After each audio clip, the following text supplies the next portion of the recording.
कांग्रेस सरकार के समय हम जिस होटल में खड़े हैं यहीं पर आतंकवादियों ने हमला किया था।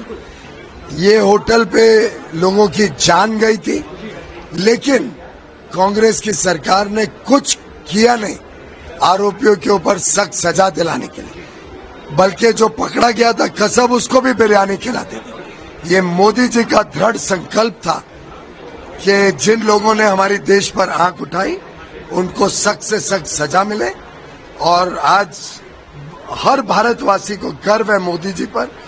विशेषकर हम सब मुंबई कर कृतज्ञ हैं मोदी जी के कि ऐसे लोग जिन्होंने हमारे देश के ऊपर हिंसक आक्रामक हमला किया था, उनको हम भारत के धरती पर भारत के कानून के अंतर्गत सजा दिलाएंगे। वहीं कांग्रेस जो है इसको लेकर सवाल उठा रहा है कि सरकार ने लोग इस पर संवेदनशील कह रहे हैं, सरकार की ताकत उतारी, पर वही विपक्ष सरकार कांग्रेस हो या संजय राउत वो कह रहे हैं कोई बड़ा काम नहीं किया। इस प्रकार का शब्द का इस्तेमाल किया जा रहा है कांग्रेस सरकार। देखिए, संजय राउत जी की कोई बात पे तो कमेंट करने लायक भी नहीं होता है। मुझे लगता है वो तो कोई व्यक्ति कितना भी बड़ा गुनाह कर ले, अगर मुसलमान हो तो संजय राउत जी तो झुक जाते हैं उनके नीचे। शिवसेना उद्धव ठाकरे जी की पार्टी, संजय राउत जी आज कांग्रेस से ज्यादा तुष्टीकरण करते हैं, और मैं समझता हूं ये पूरा इंडी गठबंधन कांग्रेस जिसके मुख्य आरोपी है, इनका तुष्टीकरण की राजनीति से परे उठकर कोई सकारात्मक सोच नहीं है। देशभक्ति से वो देश की चिंता नहीं करते।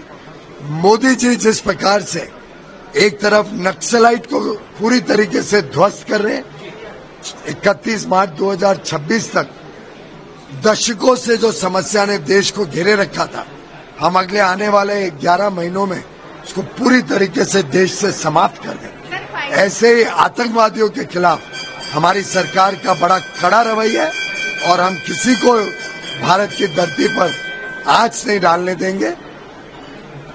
मुंह तोड़ जवाब आतंकवादी घटनाओं पर। सर, फाइनली 90 डेज का रिलीफ मिला है टेरिफ पे। It's really congratulation.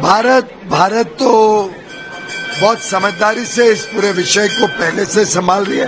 प्रधानमंत्री मोदी जी और प्रेसिडेंट ट्रंप ने फरवरी में ही निर्णय ले लिया था कि हम आपसी संबंध बढ़ाते हुए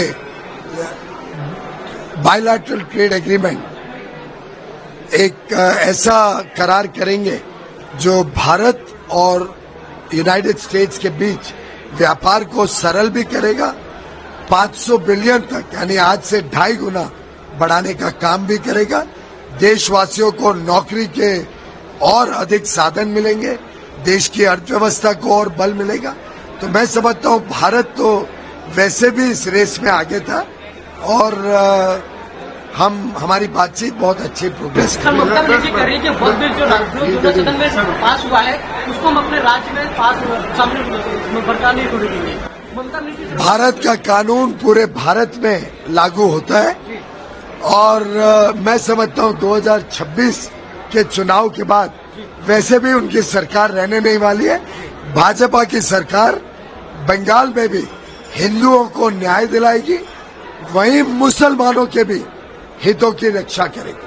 और वक्फ कानून में जो बदलाव किया जा रहा है, ये पचपन्ना गरीब मुसलमानों के उज्जवल भविष्य के लिए किया जा रहा है, और बंगाल के मुसलमान भी इस बात को भली भांति समझेंगे और भारतीय जनता पार्टी को समर्थन देके तृणमूल कांग्रेस और ममता बनर्जी की सरकार को उखाड़ बाहर फेंक देंगे। आखिरी सवाल, मल्लिकार्जुन खड़गे कांग्रेस के अध्यक्ष है, वो कह रहे हैं हरियाणा की सरकार और महाराष्ट्र की सरकार ये फ्रॉड तरीके से आई है। एक बार फिर उन्होंने तो तेलंगाना और कर्नाटक की सरकार कैसे आई है? बहुत बहुत